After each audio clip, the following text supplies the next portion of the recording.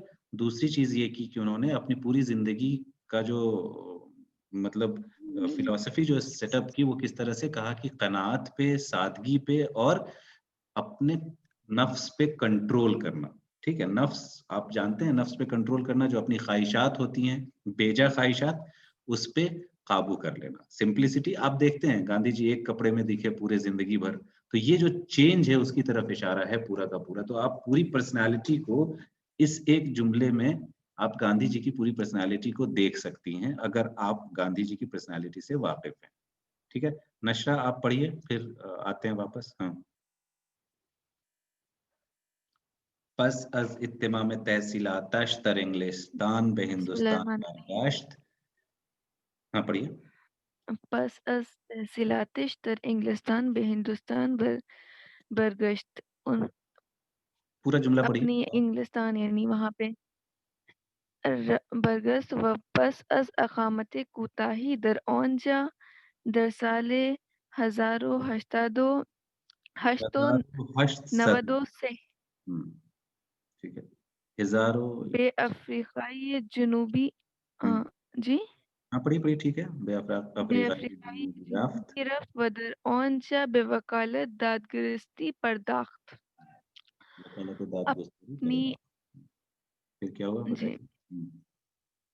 जी वहाँ अपनी यानी इंग्लिस्तान में उन्होंने बाहर अपनी पढ़ाई को कंप्लीट करने के बाद हिंदुस्तान वापस आए और कम मुद्दत यहाँ पर रुके। उसके बाद 1893 इस ईयर में वो जुनूबी अफ्रीका गए और उस जगह अपनी मतलब वकालत की पढ़ाई को नहीं, यानी जब उस वकालत दादगुस्तरी पर्दाख्त, वहाँ पे ये उन्होंने जो वकालत का पेशा शुरू किया ना वहाँ पे। अब तो वो वकील बैरिस्टर तो वहाँ हो ही गए थे, तो बैरिस्ट्री वकालत वहाँ जाके शुरू की उन्होंने, है ना। वकालत दादगुस्तरी का मतलब हो गया कोर्ट में प्रैक्टिस करना शुरू करना, है ना। अच्छा देखिए वकालत जो है, दर अब हाँ, देखिए वकालत का जी इस्तेमाल अगर बगैर दादगुस्तरी के करता तो वकालत कई मानों में इस्तेमाल होती है, लेकिन फारसी की ब्यूटी ये है कि बहुत साफ साफ है ना। ये बहुत खास बात है, पर्शियन वोकैबुलरी बहुत स्ट्रांग है फारसी की, और लोगों ने बहुत खूबसूरत है ना उसका इस्तेमाल बहुत अच्छा किया है राइटर्स ने। ये भी देखने और समझने की चीज़ है, ठीक है? जी, पढ़िए। दार दर दर अफ्रीका अफ्रीकाई दर अफ्रीकाई ये जुनूबी जनूबी अफ्रीका में ऑन रोज हम मिसल इमरोज सियाहान व मर्दुम गैर उरूपाई कुर्बानी सितमगरी व असबियत निजादी उरूपियान इस्तेमार गर उयूसवी बूदंद इस्तेमाल करे। आज की तरह हाँ, हम्म, पढ़िए। आज पहले मतलब पहले उस पहले टाइम भी एक उस सेकंड वक्त भी आज की जी एक सेकंड पहले आखिरी जो लफ्ज है उस लाइन का क्या पढ़ा आपने? असबियते। अच्छा असलियत है सर ये का अच्छा नुक्ते पहले थे ना एन के बाद असबियते उसके बाद क्या है? असबियते बुलंद कहाँ? यहाँ ये अब वर्ड ये अच्छा जुमला माला जी। निजादी हाँ, ये जे का प्रोनाउंसिएशन कैसे करेंगे?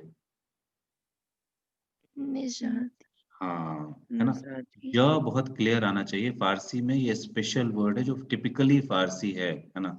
ये अरबी में नहीं है। तो इसलिए जो फारसी के जो प्रोनाउंसिएशंस हैं उसको बहुत क्लियर रहना चाहिए। आप जैसे गराज का जो प्रोनाउंसिएशन है ना, जो फ्रेंच इन्फ्लुएंस है पर्शियन पे, है ना, या फारसी का इन्फ्लुएंस जो फ्रांस पे गया है, दोनों है ना म्यूचुअली है। ये देखिए ये वर्ड है ज, ठीक है। तो नजादी, ठीक है। तो अब मीनिंग बताइए। दर अफ्रीका ये जुनूबी अनरूज हम मिस्ल इमरूज सियाहान मर्द गैर रूबी। हाँ। जनूबी अफ्रीका में हम्म। उस वक्त आज की तरह मतलब जैसे आज सियाहान व मर्दों में गैर उरूपी जो लोग आई मीन सियाह जिन ब्लैक सियाहान यानी जिनका अमेरिका में भी ब्लैक कहते हैं। ब्लैक वही सियाह ब्लैक सियाह जिनके जिनके स्किन का टोन जो है यूरोप में तो है ना, और अफ्रीका में तो स्किन टोन जो है वो वाइट है मतलब आमतौर से, जो लेकिन जो वहाँ के जो सियाहियान है डार्क स्किन डार्क स्किन वाले, ब्लैक्स जिसको कहते हैं आप कह सकती हैं, जी तो, है ना, डार्क और गैर और हाँ। यूरोप मतलब यूरोप के अलावा के जो लोग थे हाँ। कुर्बानी सितमगरी हम्म। व उसबियत असबियत निजादी असबियत कहते हैं। असबियत बताइए। तफरीक को जु- असबियत कहते हैं तअस्सुब को, है ना, कि जी तअस्सुब कैसे तअस्सुब का शिकार थे। एक तो कुर्बानी सितमगर, मतलब सितमगर उन पे बहुत ज्यादा सितम ढाया जाता था। और असबियत नजादी, नजादी मतलब रेस, रेशियल डिस्क्रिमिनेशन इसका अंग्रेजी तर्जुमा होगा, है ना। उनके साथ रेस की बुनियाद पे, पैदाइश के बुनियाद पे असबियत के शिकार होते थे वो लोग, ठीक है। और कौन लोग ऐसा करते थे? अरोपिया ने इस्तेमार करे ईसवी बुदन, है ना, जो क्रिश्चियंस थे, यूरोपियन जो कॉलोनियल क्रिश्चियंस, कॉलोनियल जो इस्तेमारगर कहते हैं, जैसे अंग्रेज हिंदुस्तान आए ना, ठीक है। तो उन्होंने क्या किया? कॉलोनियलिज्म को बढ़ावा दिया। वो कॉलोनियल थे, बाहर के लोगों पे कब्जा करते थे, बाहर की जमीन पे। ये लोग जो यूरोपियंस जाके वहाँ जो कंट्रोल सेटअप किया था उन्होंने, है ना, अफ्रीका में, अफ्रीका के ओरिजिनल जो लोग हैं वो तो ब्लैक हैं, है ना।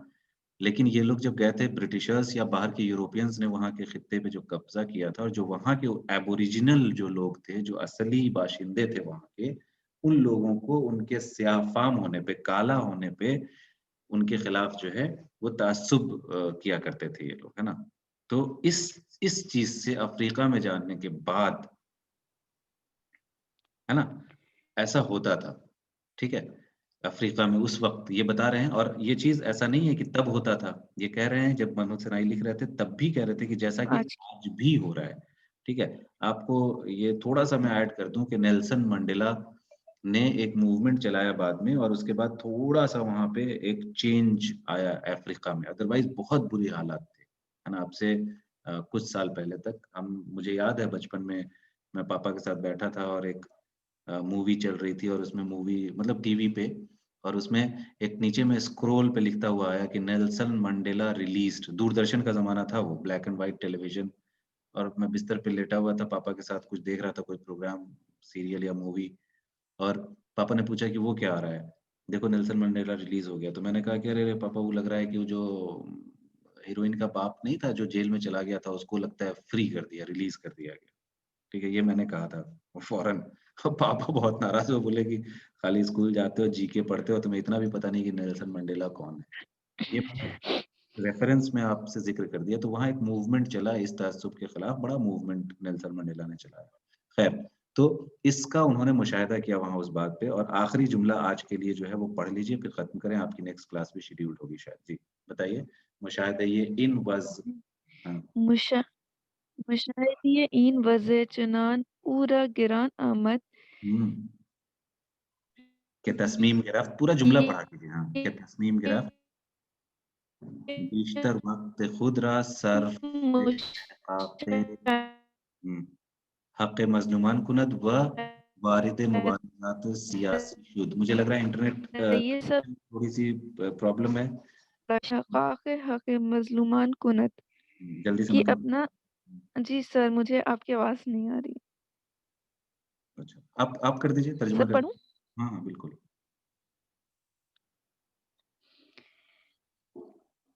कि तस्मीम गिरफ़्त कि उन्होंने इरादा किया बेशतर वक़्त खुद रा सर्फ़ अख़ाक़ हक़ मज़लूमान कुनत कि अपना ज़्यादातर वक़्त मज़लूमों के हक़ को मतलब मज़ सर्फ़ अख़ाक़ हक़ मज़लूमान कुनत यानी मज़लूमों के हक़ को दिलाने में या उनके हक़ में सर्फ़ करें अपना ज़्यादातर वक़्त व वारिद मुबारज़ात सियासत शुद और इस तरह वो सियासती मुबारज़ात में दाख़िल हो गए, जो सियासी लड़ाइयाँ थी, पॉलिटिकल उसमें एक्टिविज़्म दाख़िल जिसको हो। बोलते हैं, ठीक है?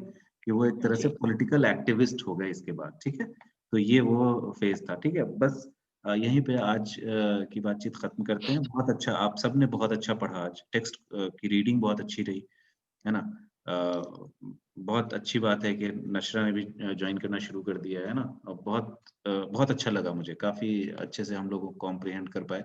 हम लोग यहीं से फिर इंशाअल्लाह नेक्स्ट क्लास में यहीं से आगे चीज़ें शुरू करेंगे, है ना? आज के लिए बस इतना ही। हमने 2 दिन इस पूरे टेक्स्ट को पढ़ा है।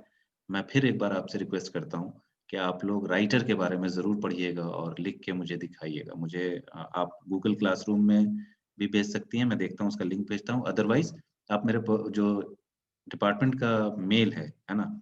उस पे बख्शे फ़ारसी केएमसी आपके पास है, उस पे आप भेज सकती हैं। तो आज के लिए इतना ही। आपके ज़हन में कोई सवाल हो तो मुझे भेजिएगा, पूछिएगा, मैं उसको और वाज़ह करने की कोशिश करूँगा। Thank you.